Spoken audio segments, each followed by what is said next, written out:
for putting on this absolutely incredible event and all of their hard work, and for centering anti-racism at this pivotal socio-political juncture.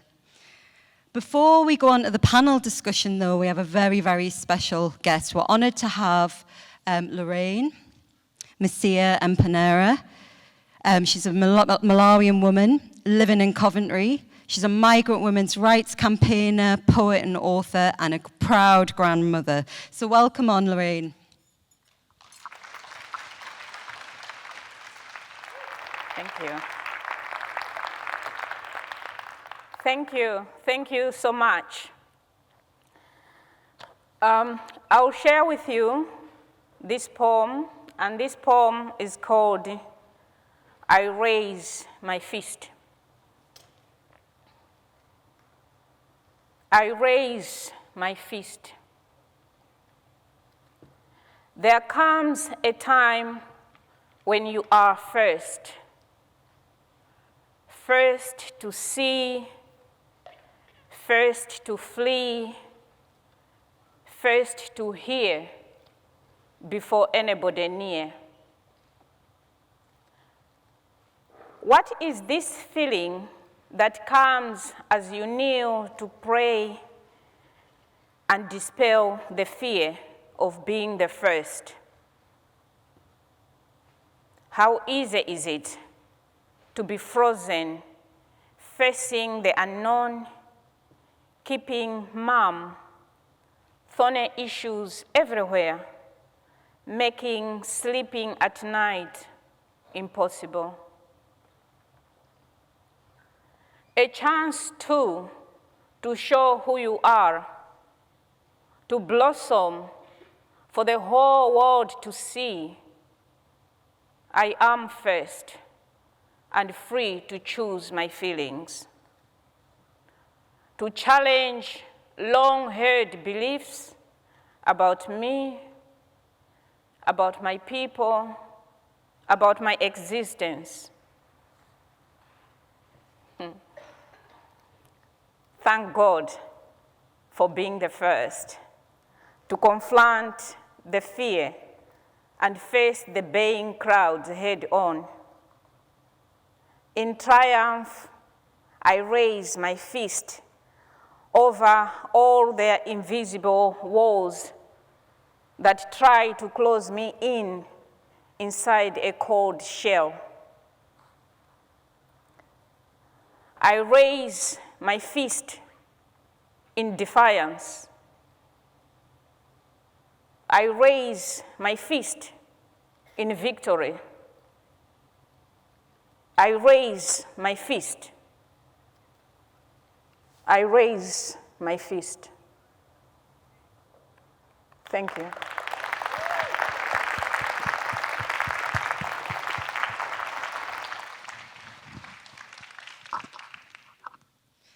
Thanks so much, Rosie. I can't think of a more apt opening to this panel. I'd like to welcome on stage the panelists, Pragna Patel,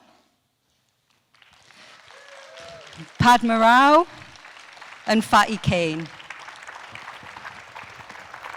I'm Rosie Lewis. I'm the co-director and founder of an organisation called Project Resist. And it's an absolute honour to be here. But it's also really disturbing, the fact that we have to be here in 2025, having to focus on this issue, to have this discussion about the increasing levels of violence and racism against Black and minoritised women, about women and children being forced to choose between violence in the home and racialised anti-immigration hostility and violence on the streets, and a new heightened level of public racism. So I'm going to set the context. How did we get here? This is a question that many of us asked ourselves as feminists. It's a question we asked each other in the wake of the 2024 riots up in the northeast of England, which is where many of us are from, apart from our adopted sister, Pragna, who's London-based. But you know, we'll let her off for this panel.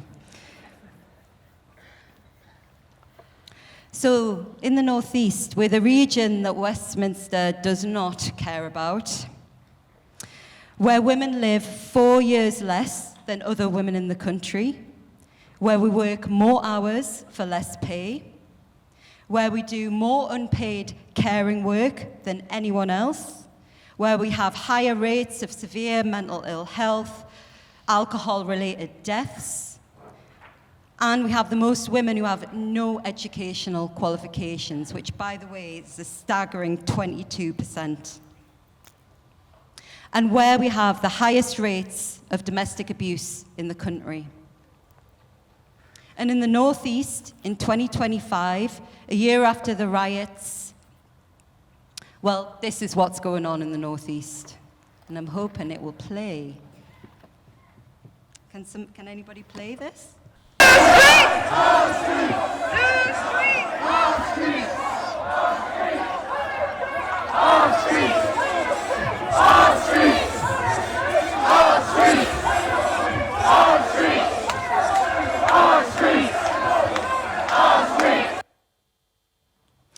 So when I submitted this presentation to FiLiA, they asked me if I'd got the date wrong. Did I not mean 2024 rather than the 25th of August 2025? But no, this is happening on our streets in the north every week now, in different towns and cities. At this demonstration in August, there were 6 times the number of people that turned out in 2024. For this anti-immigration rally, there were over 1,000 men and women and children. I just want to point that out. Including black and minoritized men and women, chanting racist, nationalist slogans in unison. And they've been turning up every week ever since. Some of my favorite slogans, I have to say, are things like, when we were standing outside, because this all took place outside of the so-called migrant hotel in the centre of Newcastle on a really busy Saturday, and they're all shouting at anybody who wasn't in their crowd, because it's become so tribal. They're shouting at everybody, you're all a bunch of terrorists. And my favourite one, amongst many things they were saying, was, look at your fucking hips, hinny. Look at your fucking hips. You've never had a burn, have you? Most ridiculous thing I've ever heard. But at the same time, this is how violence against women and girls has been weaponized by the far right. But this hasn't happened in a vacuum. In August 2024, Faty, Padma, and myself, straight after the riots, got together to strategize our resistance and to plan ways to keep women and children and the organizations we support safe in the face of widespread and mainstream public racism, misogynist exclusion, and fundamentalism, because they are interlinked. We knew that the religious patriarchs and probably your average community patriarchs would be responding to the riots and using them, weaponizing them to further control women, just as the right wing were weaponizing violence against women and girls to promote public racism. Two sides of the same misogynistic coin. And with black and minoritized women's voices and experiences of the riots being completely excluded and deliberately ignored, we had to take action together. But we've been witnessing nationally, as feminists, as women living in communities, as women living in working class communities, we've been witnessing the rise of the right wing anti-immigration hostility and rhetoric and the true impact of austerity economics for decades. The cost of living crisis was rooted in the 2008 economic crisis, which is rooted in the neoliberal policy making that can be threaded right through from Thatcher to Blair. And over the last decade, we've seen what it's like in the Northeast. We've seen our communities stripped of their infrastructure. And for those of us actually living in and from working class communities, we've seen formerly trusted Labour councils now strip and take away every basic necessity from us. First, it was the community development, equalities, integration work. Then it was the employability schemes, vocational courses, youth clubs, women's health projects. Then they took away the libraries, the leisure centres, and ironically shut down the public baths that were specifically built for the poor in the north in the 1900s. Closed down, and like so many buildings, just left to rot. Thriving local shops were boarded up. An escalating homelessness took place.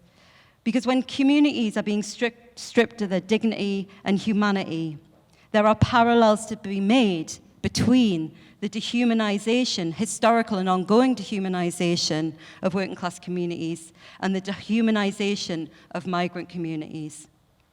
And what's happening now will not be solved by party political loyalty. Not when we have a Labour leader in power making speeches and using rhetoric that rivals that of Enoch Powell in his heyday. So working class communities have lost trust in public institutions. And in the north, we saw under the Tories a red walling of previous left-leaning socialist areas. So as many of us know, after the May 2025 council elections, many of them were taken over by Reform UK. And some of you, are any of you from up north? Durham? Anyone from Durham? So Durham now is completely a Reform council. 60% of the councillors are Reform UK. And as if that's not enough, Advance UK, and if you don't know who Advance UK are, they're like all the disgruntled members of Reform UK, because like Reform UK wasn't like racist and misogynist enough to set up another party. And they've decided to make Newcastle their hub. During the so-called recovery after the 2024 riots, black and minoritized women were deliberately excluded from strategic spaces with an institutional default to talk to and consult with the community and religious patriarchs. And most of the funding that came out of the so-called social cohesion phase after the riots was diverted away from women's organizations. When the riots happened, the police, local authorities, and statutory agencies did not think about black and minoritized women's safety, despite the many reported attacks and the many attacks that we saw taking place during and after the riots, targeted at black and minoritized women, despite local organizations such as Angelou Centre and Sangini having to shut their doors, send staff home, put in safety plans of women and children who depend on their services night and day and depend on their refuges. And this is why 3 troublemakers from the north, Faty, myself, Padma, we got together and said what we're going to do. And one of the things that we did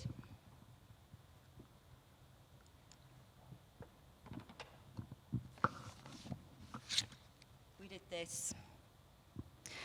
We did research and we got together along with our sisters within the Resist Network. Shout out to Humras, Safety for Sisters, Apnahak, Hull Sisters, Ubuntu Women's Shelter, and Rochdale Women's Welfare Associations, all amazing organisations led by 4 black minoritized women in the north of England.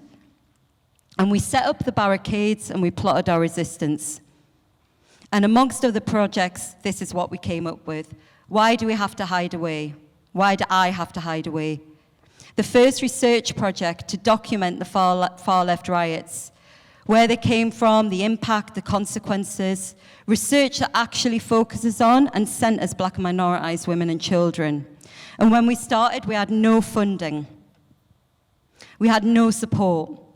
But we had the voices of every single woman and child that took part in the research driving us forward, because we knew that this work had to be done urgently. And what began as a policy briefing turned into a full-scale research project conducted over the period of 9 months. Little did we know when we started what lay ahead of the 2024 riots and how critically important the report would be. So before I introduce my esteemed panelists, I just wanted to outline some of the key findings from the report to contextualize the discussion. And we're going to use women's children's voices from women who participated in the research and, you know, walk with us, along with us, and that we campaign and are activists beside. So one of the key findings was that anti-Muslim racists cannot be separated from anti-immigration racism, no matter what we're being told. We also found that women with insecure immigration status are physically and psychologically more vulnerable to racial violence and abuse. This was inherently clear, and we'll be talking about that a lot on the panel. So this is one of the quotes. There's a lot of discrimination towards all women here. Black women, Chinese women, women in scarves. Women are just targets, afraid to speak up because of my background and my culture. When they look at me, they just see someone who they think doesn't belong. They think they know about me because of racism. There's also been an undoubted amplification of public forms of racism.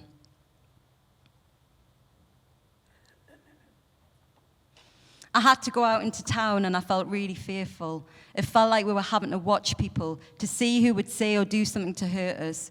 We would stick to certain routes and locations and remembered how we were seen and what would happen if we said the wrong thing. I remembered that we were Black and Asian and women. All of these quotes, by the way, are taken from the report, and we have brought as many copies as we could carry with us, so do come and see us if you'd like a copy. Children and young people, and again, there's been very little focus looking at children and the impact of the riots, even though very high numbers of young men were arrested during the riots that were under the age of 18. So children and young people that we talked to had experienced a profound sense of fear and trauma linked to the loss of safety and stability during the riots. One of them said, I was not allowed to go out on my own or with my friends. My family suffered a lot. I was scared I might get acid thrown in my face or punched. And just as there'd been an escalation of right-wing populism, there's also been a rise since 2024 in the religious extremism and misogyny. The impact of this on the freedoms and rights of Black and minoritized women and girls has been universally disregarded by policymakers. I just want to quickly read these quotes. Some male community and faith leaders here are taking advantage of the far-right riots by taking control of the story and ignoring the needs of our women. They are using it to stop women from leaving the house by saying they are protecting them and controlling them. And this final quote. Also, the police and the local authorities, they run about after the community leaders like they can solve the racism. I mean, what have they done so far to help? They haven't included any women in these discussions. They haven't invested in us or supported us. They do make referrals, this is to women's organizations, but then only sometimes. The men from authorities talk to men from communities. Women are sidelined, and this is dangerous, which is a perfect quote on which to enter into this discussion with three of the most incredible women that I'm blessed to call both troublemaking co-conspirators as well as sisters. Faty Kane, who's in the middle. Faty is a proud Senegalese woman, but also an adopted Geordie, and she's not going to leave us ever, who has worked for decades advocating and campaigning on women's rights at grassroots, material, national and global levels. And she's also the executive director of the Angelou Centre and a contributing author to the report. I'd like to introduce, I would have thought there'd be a round of applause, but, you know. I'd also like to introduce Pragna Patel, co-director and founder of Project Resist, and many of you will also know her as the founder of Southall Black Sisters, where she was a director for over 40 years. But I have to say that Southall Black Sisters' loss is indeed selfishly my gain. She also co-authored the report.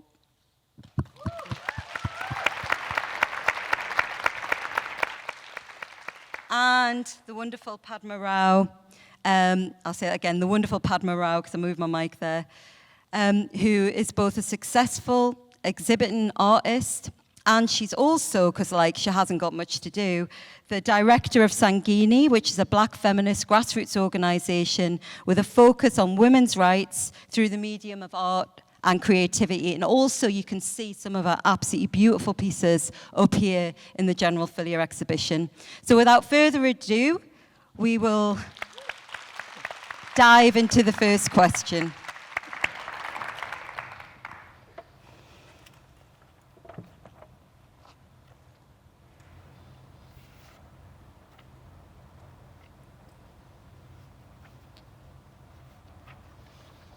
So, from your perspective as organisers, activists, and within your leadership roles and led by and for Black and minoritized women's organisations, can you give us an insight into the impact of the far-right riots and racism on Black, minoritized and migrant women and children, but at more of a grassroots level? And Faty, would you like to come in on this? Yeah, thank you very much, Rosie. Hi, everyone. Thank you for choosing to be here with us. Maybe before I start, if I can just introduce the Angelou Centre and maybe talk a bit about the stories of color, just to provide some context. So my name is Faty Kane. I am the Executive Director at the Angelou Centre. We are a Black-led organization that is based in Newcastle, that's in the north of England.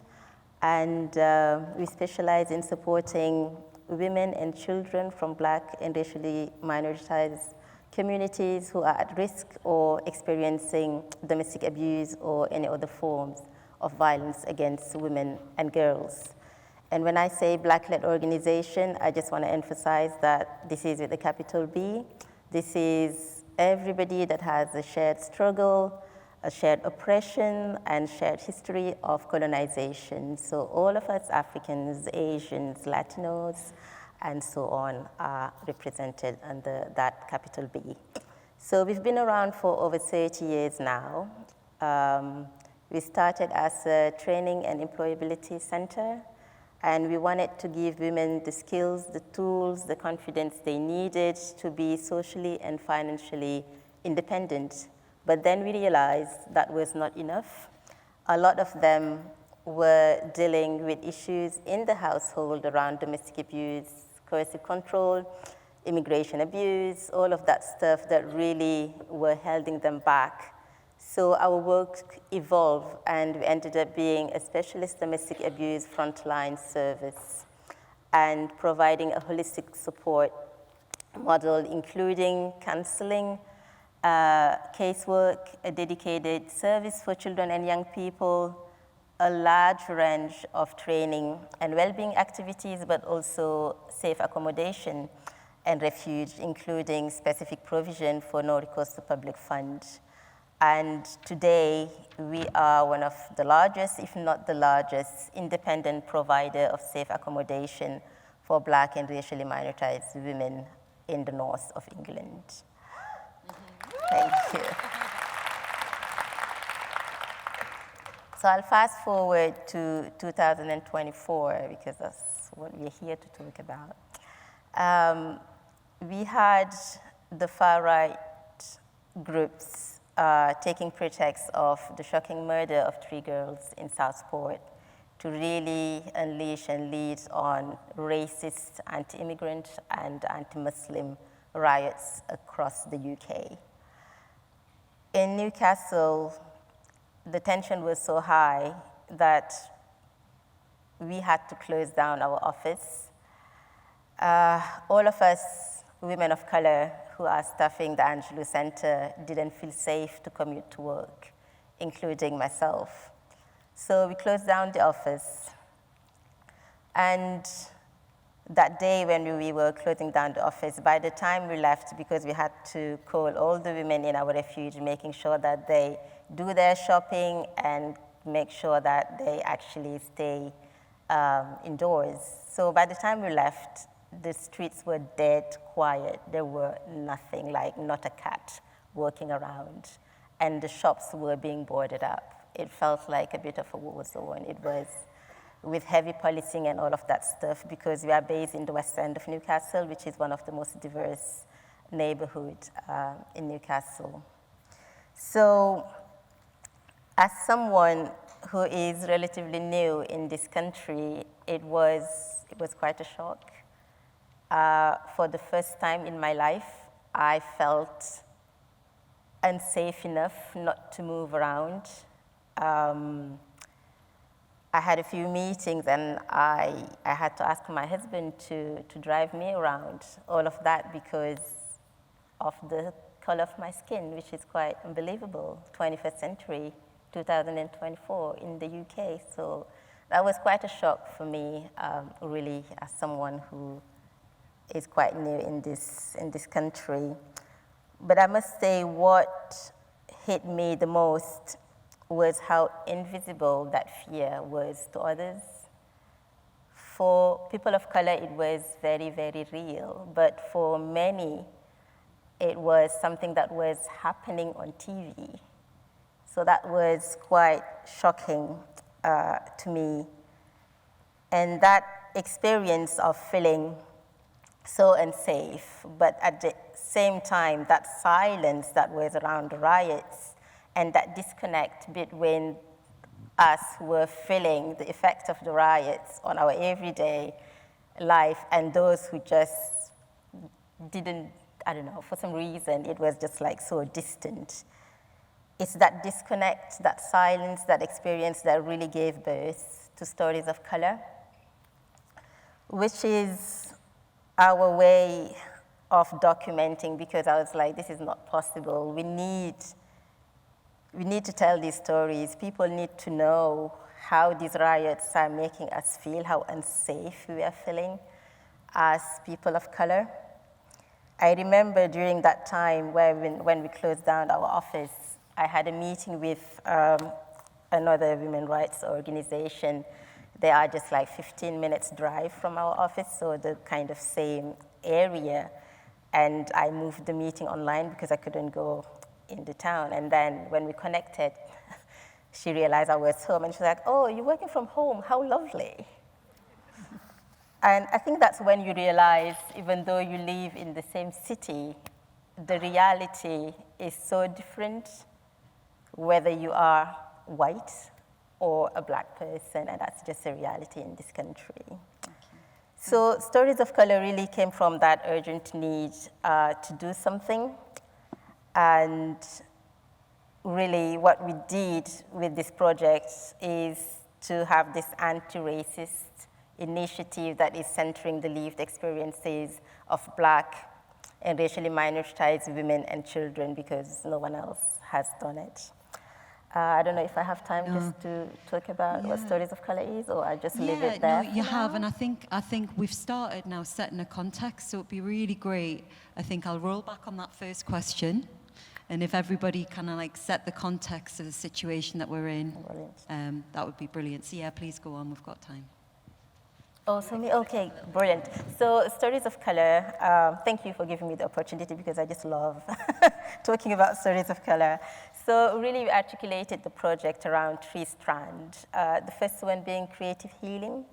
At the Angelou Centre, we have a history of using art and creative expressions to really help the survivors we work with to process the trauma and what they're going through. So when the riots happened, our weekly therapeutic art sessions became a natural space for women to come together and just talk about what happened during the riots. And what we did was to work with this wonderful Padma here for 6-8 months. Her and our therapeutic art lead, they worked with the women and coached them, and they just created some wonderful, wonderful art that we had the privilege to showcase when we were publishing the preview of this report in Newcastle at the Baltic.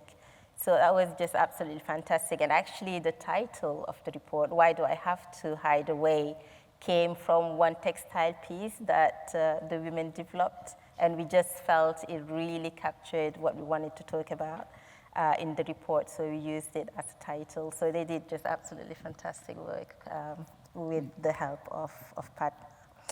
The second trend is around anti-racist learning. What happened with the riots, when we reopened the office and came back and had these conversations with staff and service users, what really came out was how ill-equipped we were as people of color to talk about our dual or multiple identities, around how it felt having a religion that is stigmatized in this country? How do we talk with our children around just belonging in this country? We have a staff, she's from Sudan, and she has an 11-year-old boy. And because he couldn't go out to play, but he could clearly see his white friends going out and playing, and he was asking his mom, but why can't I go out? What does it mean? Does it mean that my white friends are not my friends anymore? And she just didn't know how to reply, how to respond to this. And I think we all felt that during the riots, just not having the words or knowing how to articulate how we felt, especially with our white friends or colleagues, or just how we just didn't have the words. So we decided we really are going to equip ourselves to be fluent around articulating our identities and all of that stuff. And it was just something that was very much needed. And so we can have this conversation with each other, but also with the rest of our communities. And the last strand of this work is around research, policy, and advocacy, and that's where the report fits in.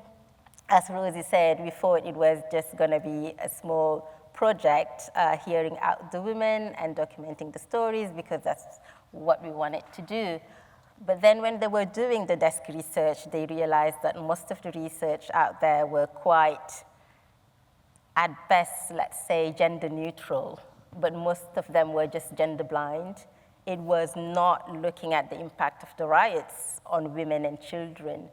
So today, this piece of research is the only report out there that is specifically looking at the impact of the riots on women and children. And that's absolutely fantastic. Thank you so much for that. Thank you. Yeah. Pragna, before we go on to the first question, would you like to set a bit of a context about the mainstream and Yeah. So I should start by saying I wasn't meant to be on this panel. I'm a last-minute substitute for someone who couldn't make it. So, and I only got told this yesterday. But Rosie and I have co-authored this report, and I think it's really a really significant piece of work from which to build on, because we don't talk enough about feminism and the relationship between feminism and the far right. And we need to. We need to, because we're really living in unprecedented times. And I was really struck by what you said, Faty, when you said you just come to this country and you'd never seen or experienced this kind of atmosphere where you feel you can't go out and literally you're imprisoned in the home. You know, I've been around, as many of you know, for a long, long time, and I have never felt the kind of chilling winds of change that are blowing now, and that's so different from the 70s. The 70s, I remember growing up in the 70s, we experienced a kind of visceral racism on the streets, police brutality, the racism in state institutions. We experienced all that.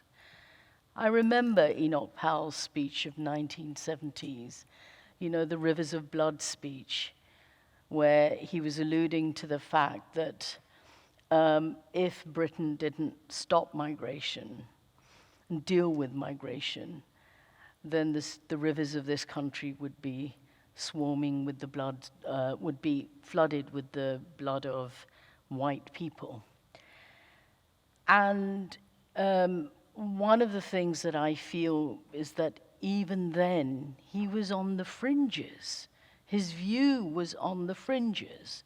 And the political climate there was such that he was seen, he was sidelined. In fact, he was sacked. He was a shadow minister in the shadow cabinet, and he was sacked for saying that. And now we have Keir Starmer, who echoes, "We are strangers in our own land," or "as island of strangers," I think is the exact quote.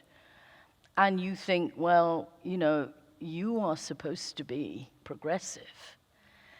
But it's not just that. It's the level of the racism and the acceleration of far right into the mainstream that is the real issue. Back in the 70s, the National Front were there, you know. They were marching, but they were seen as part of the loony right.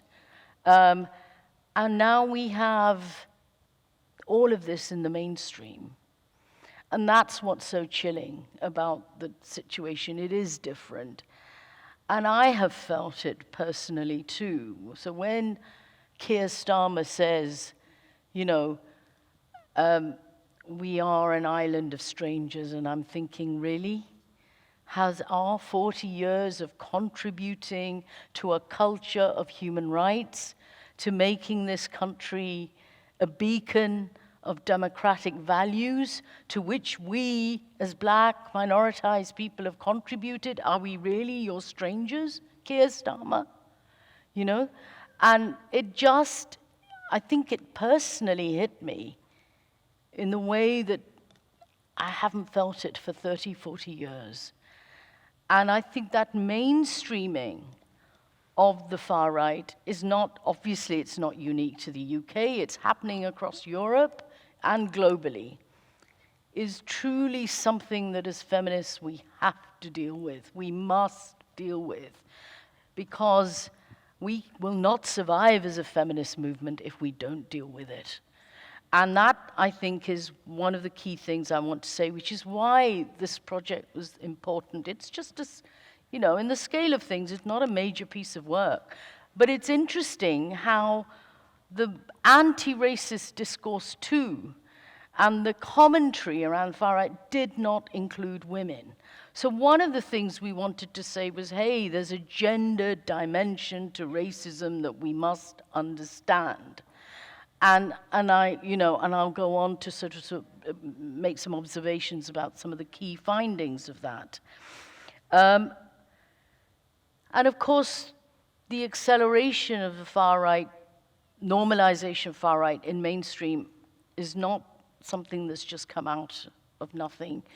It's been introduced by, it's been fanned by successive governments. The government introduced the hostile environment.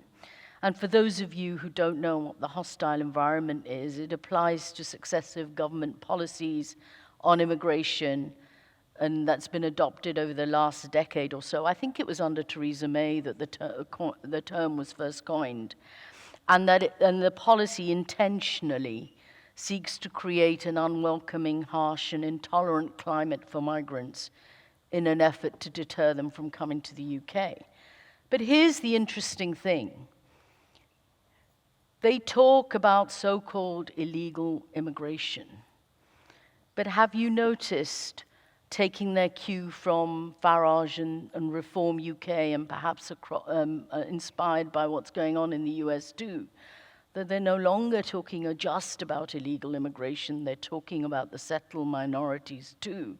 When the Home Secretary talks about getting rid of indefinite leave to remain, or making it harder to get indefinite leave to remain for migrants in this country, it's no longer about the boat people.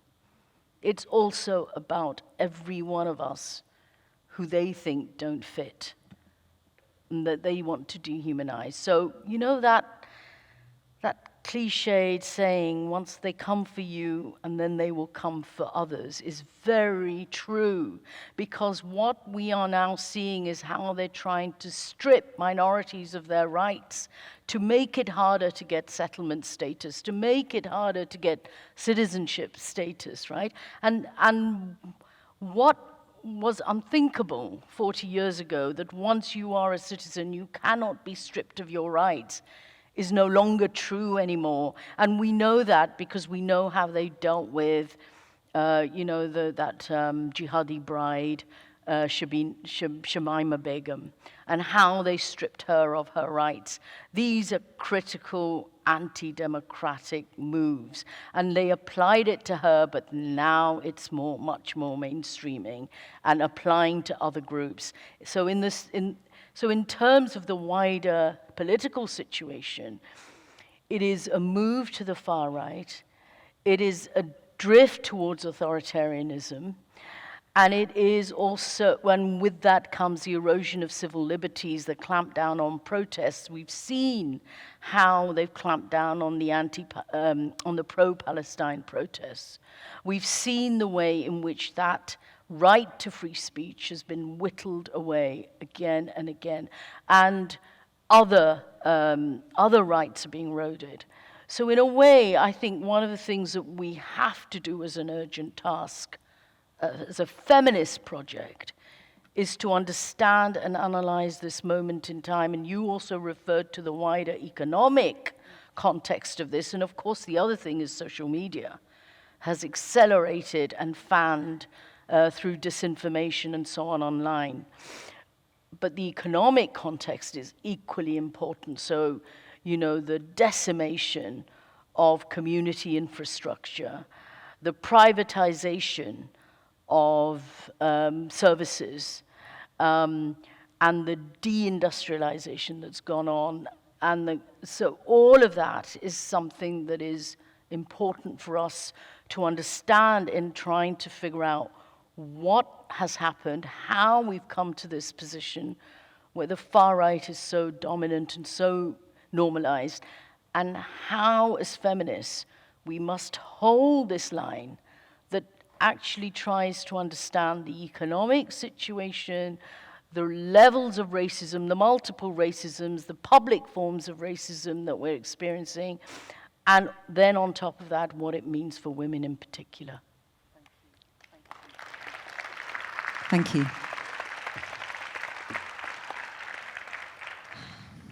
I'd like to bring in Padma, if you'd like to set a context, and we can talk. Then we can go on and talk about the experiences of the women that we've been supporting. Definitely. Just to give you a brief background about Sanguini and what it does, and where we fit in with all the discourse today. Sanguini was set up 23 years ago on a kitchen table, in a kitchen, on a kitchen table, in a kitchen table. I can always say English is not my first language, so. Anyway, and it was set up by a housewife who was, and 23 years ago, there was no infrastructure for black women. There were no services, especially where we are in Sunderland. So they set out, and regularly, in a year's time, when I was following them, what we found that women had passed their tests, driving tests. They were encouraging each other to attend hospital appointments. They were really motivating each other, and that's how Sanguini came into being.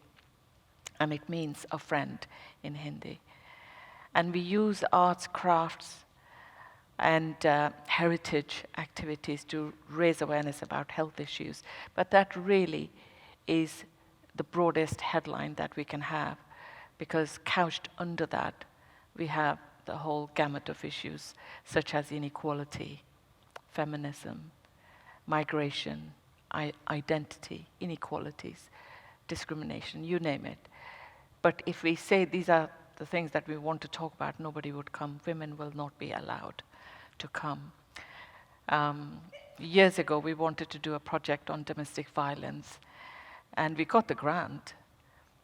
And when we invited the women to talk about it, they said, well, we won't be allowed to come. So we had to change the name and the actual message, and we said it's about love, or the lack of it. So anyway, so we have to find ways to work with women, and that's what the context that I want to set out for now, in terms of the patriarchy that exists, how women find it difficult to come out, to be part of the wider society, what prevents them.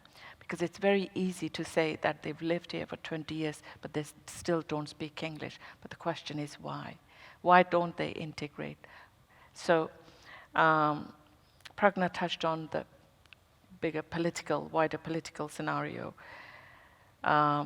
Faty talked about really the kind of activism that took place to address the impact of race riots. So I just want to kind of set the scene in terms of the positionality of Black and minoritized women. Black and minoritized women's experience of oppression sits in the intersectional context of racial oppression from white-dominated structures and gender oppression from patriarchal systems. Within this complex mix, we have the intersection of coloniality. So let me expand on this. There's a historical trend in this country of Black and minoritized community leaders to be consulted, who are mostly men, by the way, who are considered to have all the answers for any problems that may arise in the communities. This idea of community leaders becoming mediators really goes back to the days of colonization, when ministers, pastors, priests played the role of spokespeople or mediators with the white power structures.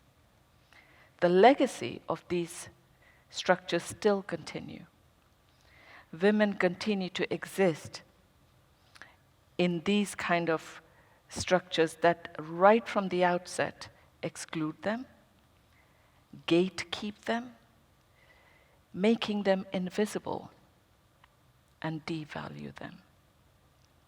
Because you have to remember, women are not at the tables when communities are being consulted, which means you can't be heard. Your experience is not even worth listening to. When religion and patriarchy join forces, they do more than shape women's roles. They intersect to define their roles, suppress and confine them to submission. Issues are framed as moral failings or cultural traditions, or these are family matters, rather than be seen as systemic oppression.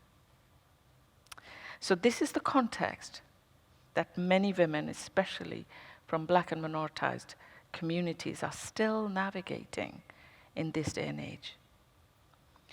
And the most recent example, of course, is the recent race riots that took place last year.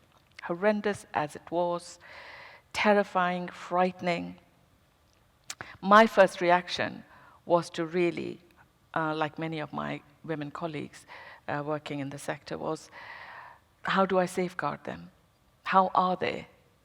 We also had to close our offices because women couldn't travel. We also got alerts in terms of what was happening, and of course, I'm sure we all know that, which I immediately passed on to our service users, told them, be safe, don't come out. Friday, the riots were supposed to happen, were going to happen. And Thursday, one of my service users, she was going to work, 8:30 in the morning. 3 men attacked her, attempted to remove her hijab, shouted at her, threw her on the floor. And of course, this is a young woman who is between 18 and 20. So don't want to completely profile her. However, she was absolutely terrified. Yes, you get alerts that something's going to happen, but the day before, you still feel that you should be able to carry on with your life. And that's what she was doing. She was just going to work. So this made it really personal for us. And straight away, I was busy attending to the most immediate and the urgent needs. The last thing you want to do is to actually think about where is my next meeting and what's going to happen. So, of course, when things calmed down a bit, I began to take stock of what had happened. Who can I call? We were calling each other. But then, in terms of the service providers, you just kind of start thinking, hang on a minute, nobody has called. The police hadn't checked on us. nobody from the community organizations, these big community leaders, nobody had checked on us. And then I also found out that there were frantic meetings going on between the local authorities, the council, the police, and the community leaders. So I rang someone, a male colleague, I've known him for years, asked around what was happening. He said, oh yes, there's meetings going on. I said, well, I'd like to attend. Please tell me, when's the next meeting? Oh, it's next week, and I'll send you the information. Of course, it never came. I told him how 2 of our women were attacked, and he said, oh yes, I know about them, and we've told the council and the police about it. So you can now see women's experiences were being not only marginalized, but also interpreted and relayed through their own filters, diminishing their truths and rewriting their experiences. So what we have is not only silencing of expression, but also exclusion. And it continues still. I mean, it's as recent as a few weeks ago. I was invited to a female celebration event, big event. A couple of hundred women were there from Black and minoritized backgrounds. So after an all-male board of trustees welcomed us, the event was then hosted by a man. He congratulated women on their achievements. Of course, I had to ask, discreetly later on, like, how come why no woman was invited to present the event? And this woman said, well, maybe because we're not that confident. So the patriarchal structure still continues. You are constantly told you can't do it. And this is what women are navigating. So at the time of the riots, you can imagine, whilst they were also looking after the men who were still out there, protecting the mosques and so on. So there's that dual role that they were performing. And I remember when I did the workshop with Stories of Color project, it was very, very emotional because women, I was there to help them to articulate their experience of the race riots. And very quickly, we actually moved into the realms of personal abuse, personal experience of violence and abuse. And the two got conflated. So it's important to recognize that the racist abuse doesn't sit out there and the personal experience of violence and abuse over here. They all interject and they all trigger each other. And this is why it's doubly traumatic for women. Thanks very much.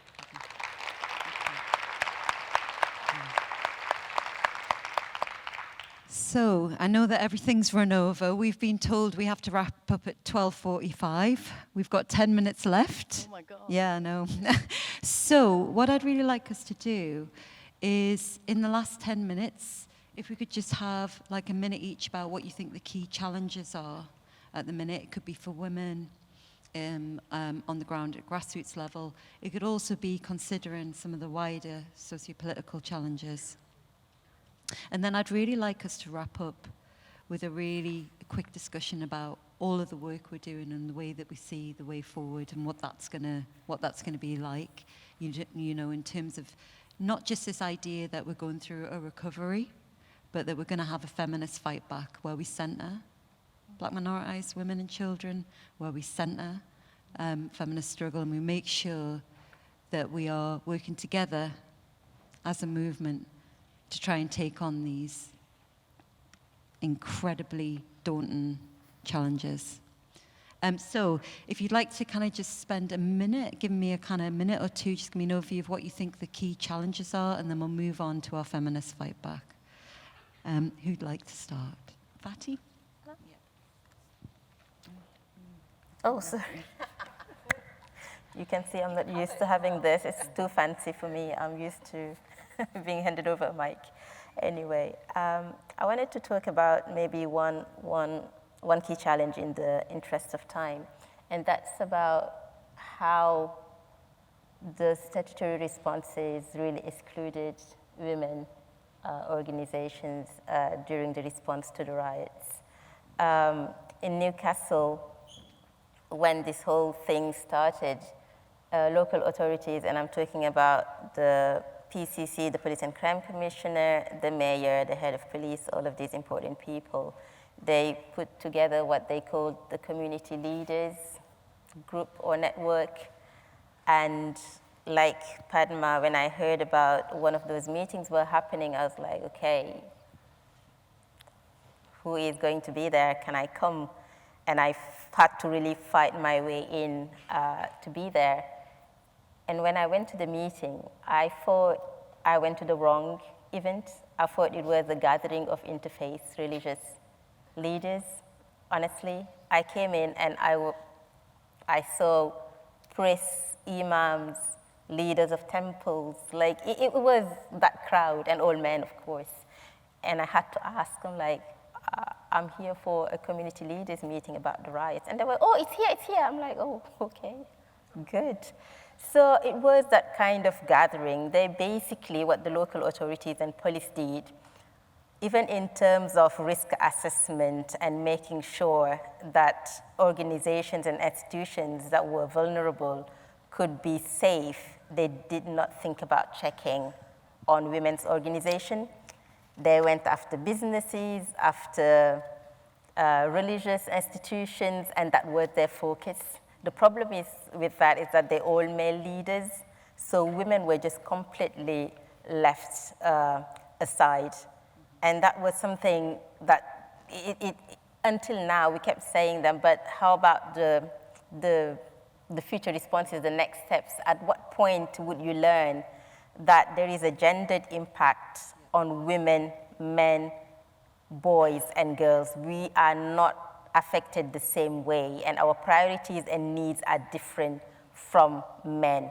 This is you excluding half of our communities because you think those men, and that's the other thing I think was very horrible about this, it was the fact that they really reinforces stereotypes around our communities, that in our communities, we don't have a voice as a women. It is the men that decide for us. So hence, they went to the men to ask about how we were feeling and what would be the adequate response. And of course, they did not respond well because half of the community were not represented there. So that's just in terms of challenges, how marginalized and excluded women organizations have been in terms of the statutory responses, and even in terms of prevention, how just we were left to fend for ourselves. Thank you, thank you. Padma, would you like to quickly say something? Yeah, I would say that on different levels. So one is challenges in terms of women, how, you know, the impact of the riots meant that they really lost their confidence to even come out, be on the streets. And it takes a lot for organizations, especially as a small organization, you're really working with a very close group of cohort, you know, and the communities are very close-knit. Everybody knows everybody, so we really have to work very sensitively in terms of and dealing with sensitive issues. So how you handle them, how you have to make sure that the information doesn't go out. So you're really working in a very particular way. And suddenly to lose that was frightening for us. So that's one of the big challenges that we had. Also, I mean, I'll want to talk about funding, because as a small organization, when you're just 1 or 2 or 2.5 or 1.5, depends on the funding, you don't have time to attend meetings with community leaders and police and to talk about the same thing over and over again. So because you're focused on what you have to do next. As a result, I found out that, you know, some funding's finished. Every time, by the time I you know, came to know there's some pot has just come up and I could apply for that, that was gone. So that's one thing. Also, these organizations which are male-led, they can afford professional fundraisers, which means whilst community leaders are out there doing what they want to do, which is the kind of communication and advocacy and promotion, they are appointing professional fundraisers. So as small women's groups, we genuinely are on the fringes in terms of capacity that way. Thank you. Pragna, would you like to come in? Yeah, Just for a key challenge. I think there are two challenges. I think the first challenge is, trying to figure out how we respond, of course, to the far right. But also within that, one of the things that was so clear and that people have talked about was the weaponization of violence against women and girls for the purposes of the far right agenda. And there were two aspects to this. There was the far right weaponizing violence against women and girls. They were hijacking the Vogue movement slogans. And what was also interesting is there were women on the far right demonstrations using the Vogue slogans as well.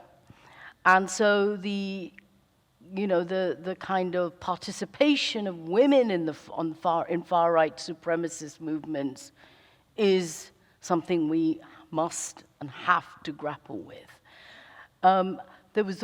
And the weaponization of the far right in relation to violence against women and girls, was all around save our girls, save our women. And that narrative has traction with ordinary parents who are concerned about their children, who are saying things like, we're not racist, but we're concerned about our daughters. And that we have not given an effective response to this, And of course, it's not new. From slavery onwards, the far right have always used, violence against women and girls in multiple ways. One, like this. Secondly, the stereotypical image of the black man as hypersexualized, masculine, predator who's after our women. And of course, more recently, it's not just the black man, it's the immigrant man, it's the Muslim man, and so on. So there's that kind of weaponization that's gone on, and feminism, we have not responded properly, I don't think effectively, to that narrative. On the other hand, and that's what Faty and Padma are talking about, is just the patriarchal weaponization of violence against women and girls, because they were using the far right violence as an excuse to exert tighter patriarchal control by saying to the women and girls, you stay at home, you're not allowed out, don't go out, you're going to be subject to attacks and assaults. And I remember one of the interviews of the women, and she said, yes, it's dangerous out there, but the police haven't told us that we can't go out, But the way in which the patriarchs also, and the perpetrators of abuse, also used the far right riots to exert control over women and to prevent them from exiting from domestic abuse, rape, and so on, private forms of violence. So I think, we need to sort of also, you talked about the blurring of the public and the private. We really need to, I think that through a bit more, and about also, just one other point I wanted to make about the kind of, the weaponization of violence against women and girls by the far right also feeds in to a wider ideological framework, supremacist framework that is all about upholding family traditions and family values and strict gender roles of women in the family, which is also why it has traction amongst parents. And when you have the retreat of the welfare state, the family becomes the only sanctuary. It becomes a place of safety for people who are feeling insecure. And so, you can see how people are seduced into thinking we need to defend our families. And actually what they're defending is a very patriarchal construct of the family. So I think these are issues for us as feminists to grapple with. Just when I said there were two challenges, the other challenge relates to the fact that the anti-racist left space is seriously problematic. And the women were saying, some of the women were saying that even in their local protests, anti-racist protests, they felt unsafe in those spaces. Why? Because those spaces were dominated by men who were exuding a kind of bro culture, culture, misogynist dynamics as well, which is seriously problematic in terms of their rights. And one of the things that came out of this research was, some of the women saying, we felt really uncomfortable because suddenly the slogans were Allahu Akbar, right? Now that has connotations for women and for women's rights, because using a religious framework to challenge racism is problematic for women when religion is used to justify their oppression. And so, and what's really seriously concerning for me is in the 70s and in the 80s, when we fought racism, we had secular slogans like, we're here to stay, here to fight. We are here because you are there. And now suddenly the anti-racist slogans are Allahu Akbar.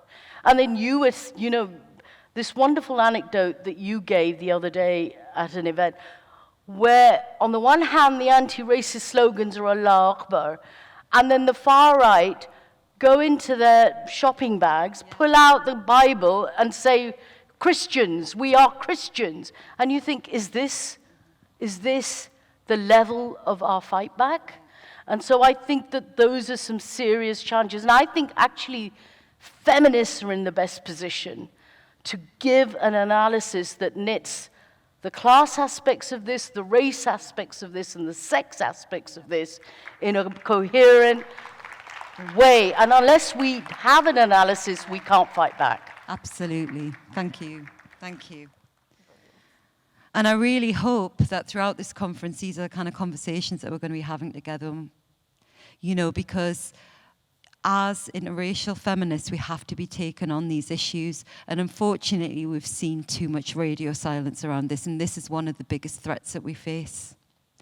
So we have to kind of wrap up, but I just want to end on a note of all of us are involved in so much of the feminist fight back. Can we all give at least just one very quick 10-second example of something that you're involved in and doing now in the feminist fight back? And I'll start with Faty. For me, it is personal. Sorry. For me, it is personal in terms of what I do, which is my art. And I do think for women, it's the best thing, which is, doesn't take anything. Even if you're cooking, and I call that daily act of activism. This is what I do with the women that I work. And I explore that through my work. So my job is to take it out there and, and Padma get as many women involved as possible. Padma had a wonderful exhibition up in the Northeast all about this as well, Yeah, as well as working on Where the Were stories You again. Last Summer? And that was this year, looking back. And funnily, whilst we were showing the exhibition, everything erupted again. Exactly. So, yeah. Thank you. Faty. I think for me it is to name racism and misogyny wherever we see them, even within our own movements, and not soften our truths to make others comfortable. Thank you. And Pragna. I want to give a shout out to two organizations that I'm really proud to be a part of. Not organizations, I would say feminist spaces. One is Feminist Dissent, because I think that it is an amazing space that generates huge, really deep, nuanced, and very critical thinking around race, class, and sex, and in a way that avoids the kind of knee-jerk reactions that we can sometimes, and the kind of positions that we can sometimes take on these things. So Feminist Dissent, if people are not aware, please look it up. We've just brought out our latest journal on human rights in the age of populist authoritarianism, a fantastic read. And the other one is a new attempt to try and bring black and white women together called Women's Liberation Alliance. And that is a very new initiative, and it is a fledgling space, but it is trying to navigate the race, sex, class, questions, and doing it in a way that is based on our political values and our need rather than identity. Thank you. Thank you.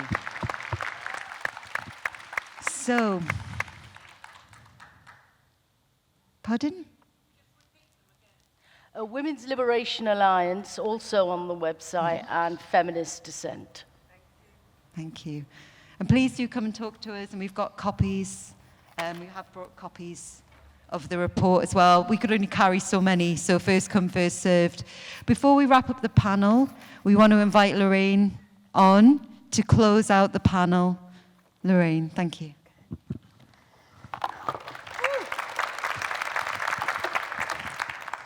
Thank you so much. This poem is called I Am My Sister's Keeper. I am my sister's keeper.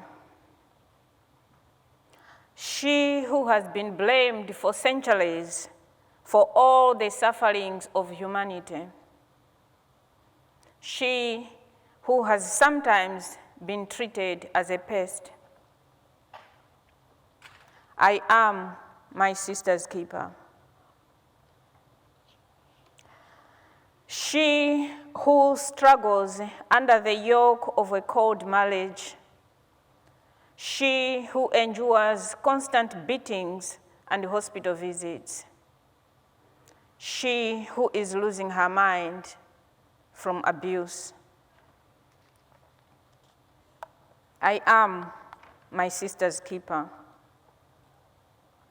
The warrior princess of the untamed spirit, possessed by the will to live and thrive, no matter what. I am my sister's keeper.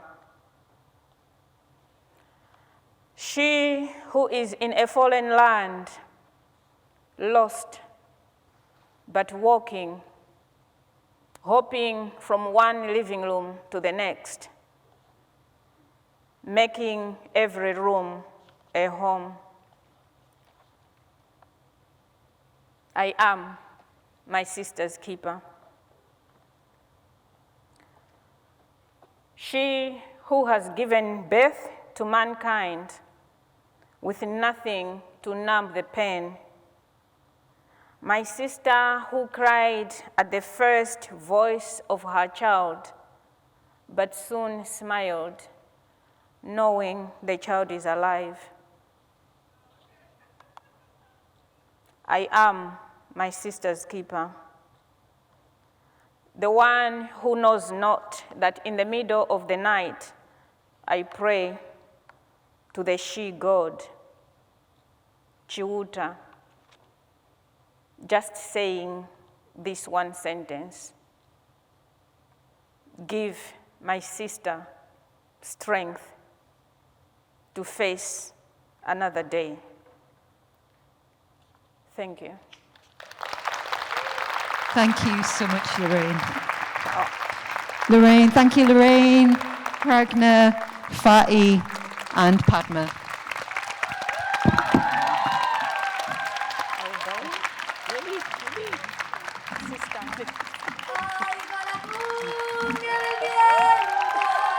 Here to stay, here to fight, here to stay, here to fight, here to stay, here to fight.